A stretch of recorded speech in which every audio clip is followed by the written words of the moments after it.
The principle of easy in and easy out is very simple. Every move needs some time to speed up and slow down. Take a look at this car. It starts from zero, it moves very slowly, and gradually speeding up until it gains momentum. At the end, it starts slowing down gradually until it stops. This is a natural law of movement. On this graph, we can see the lines, phases of movement, getting closer to each other at each end.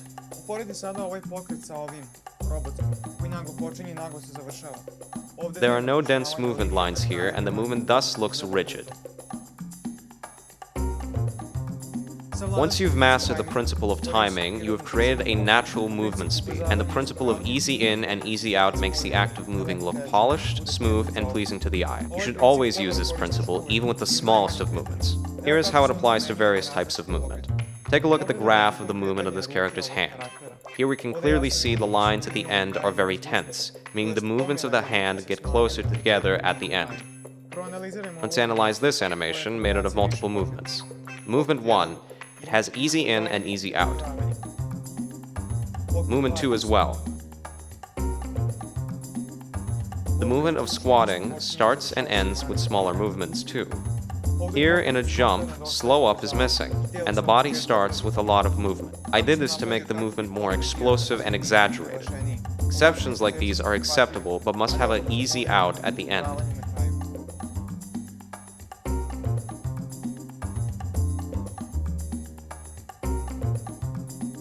This is where we start discussing these exceptions.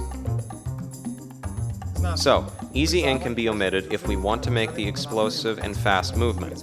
Where slowdown is concerned, we can only omit it when we animate a movement of hitting something. Then, at the end of the movement, we mustn't reduce the gap between the phases. This move contains easy in at the start, but has no easy out in the end. Here are a few more examples of impacts.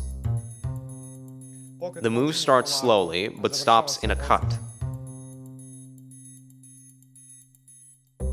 Same situation here. When things getting hit are concerned, easy in is omitted.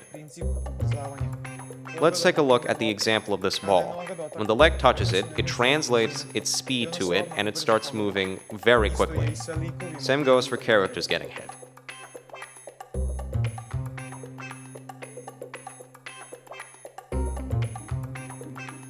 Practicing the principles of easy in and easy out should start with animating a simple object.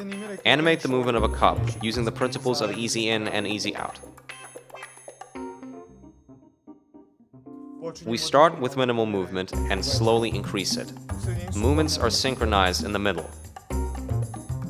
When it stops, we move the cup slower and slower. Make a pause at the beginning and at the end.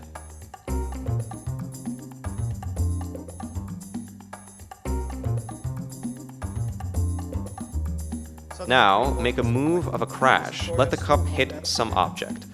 We start with easing in, with gradual movement. At the end, there is no easy out, and the moves are big. The cup can bounce off lightly in 3 frames. Apply easy out here. Now make a move of 2 cups hit, and let the right cup move.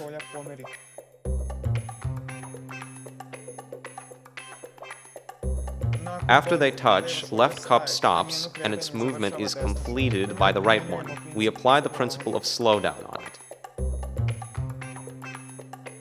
I gave you examples for all applications of easy in and easy out, but to really understand and apply this, make a simple character of your own, and try to animate various movements using these rules. Choose some of these movements or think up of your own. I would recommend you make a simple character out of putty and practice on it, because putty can be animated really fast and is versatile because it's flexible and sticky.